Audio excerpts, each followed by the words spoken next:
இன்னைக்கு ஒரே மாவை வச்சு எத்தனை வகையான பஜ்ஜி சுடலான்னு பார்த்துடலாமா? அதுக்கு ஃபஸ்ட்டு முட்டையை அவிச்சு 2ஆக கட் பண்ணிவிட்டு இந்த பஜ்ஜி மாவில் முக்கி எண்ணெயில் போட்டுட்டேன். நான் பாதி முட்டையை கட் பண்ணிவிட்டு போட்டுருக்கேன். 2 பக்கம் நல்லா வேக வச்சு எடுத்துக்கலாம். வெடிக்கிறதுக்கும் சான்ஸ் இருக்குது, கொஞ்சம் தள்ளியே இருந்துக்கலாம் எதுக்கும். எடுத்துட்டு இப்போ உருளைக்கிழங்கு, அது கூட கொஞ்சம் வாழைக்காய் பஜ்ஜியும் சேர்த்துக்கலாம். இப்போ வெங்காய பஜ்ஜியும் போட்டுக்கலாம்.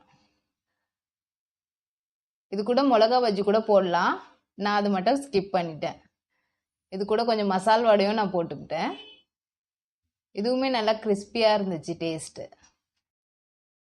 அவ்வளோதான், எல்லாத்தையும் பொரிச்சு எடுத்து ஈவினிங் ஸ்நாக்ஸ் ரெடி பண்ணிட்டேன்.